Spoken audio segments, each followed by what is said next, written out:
I have two little kids. Three little ones. Three little ones at home. So parents, be honest, how many times do you have to ask your children to do something like brush their teeth, comb their hair, get their shoes on, get their homework done? Do you sometimes wonder if they're listening to you at all? Right here. You may be making parenting more difficult than it needs to be, and this morning we have Dr. Kim, a licensed marriage and family therapist, also known as the parentologist, here to help. Both Heather and I at the beginning of the segment said, can she just come over to our house? We just have her. Anytime. I have a few issues going on at my place. The other day we had just Legos scattered everywhere. I said, kids, pick these up. No response. Kids, pick these up. No response. In a situation like that, you know, what's a parent to do? Well, I've come up with 5 easy steps to tell most parents on how to get their kids to comply and to listen. So the first step is to getting an attention signal. So this can be either a visual, auditory, or verbal. It can be a clapping sequence, a song. I brought some things today. It can be anything around the house that you have, a kitchen timer, a guitar, even a little rattle. I have a 1-year-old, gets his attention really quickly. And once you have that attention signal, then children know that each and every time they hear it, then they're going to be able to know that you want their attention. Okay, I like that. Okay, so first just get their attention. Yes. And there are multiple ways to do that, without screaming in their faces. Yes. Which does work. Or repeating yourself a million times, yes. All right, number 2. Number 2 is to get eye contact. If you don't have eye contact, most likely they're not listening. So if you, I suggest to get down to their level. So if you need to pick them up, if you need to sit down with them, but make sure you're at eye level with them. Okay. After you have the attention signal and the eye contact, then you want to give them an alpha command. So alpha commands are statements, they're not questions. So instead of saying something like, will you please take out the trash, you need to be direct and calm and respectful and say, I need you to take out the trash. And then that's the alpha command, that's the 3rd step. The 4th step is to give them a choice. They have a choice either to comply or to receive a consequence.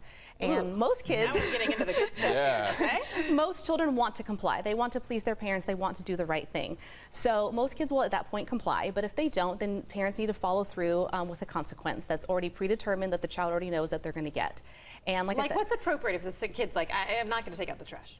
Yeah. You know, sometimes most parents go to a timeout. That seems like a very typical response that most children, you know, get.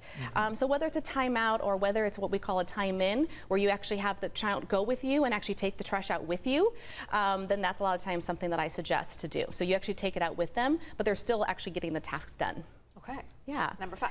Number 5. So after all of those things, and hopefully the child will comply, and then you praise them. Positive reinforcement goes a long way. So I brought a couple things, either good behavior tickets, a raffle ticket for a prize later on, maybe a sticker chart, but something that even just a high five or saying, I'm proud of you, thank you so much for making the right choice, goes a long way. And things don't have to cost money, those prizes. It can be 15 minutes extra on the computer, maybe staying up a few minutes late at bedtime, but something to let them know that they did the right thing so they can repeat that positive behavior in the future. Yeah, the psychology behind having your child make the decision for themselves, I suppose there's something deeper there, right? Oh, absolutely. Children typically don't comply for 3 different reasons. One is attention seeking, another is avoidance, and the other is power. And once parents know the motivation behind their child's behavior, they're able to navigate that better to help them in the future. I always like it when we have parenting experts like you in, because then I can get free advice. So allow me to take I'm writing these tips down.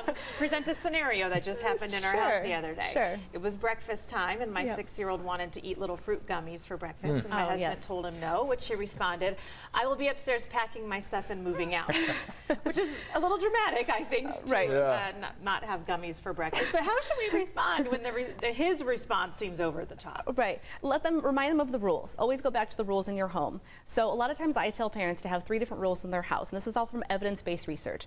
Be respectful, be responsible, and be safe. So go back to the rules. Is eating gummies for breakfast safe? Is it being respectful or is it being responsible? Let the child, you know, be part of that decision making, and let them make that decision and along with you of saying why eating gummies is not a good idea, and it lets them feel a little more empowered that they're part of the decision making instead of just being told what to do.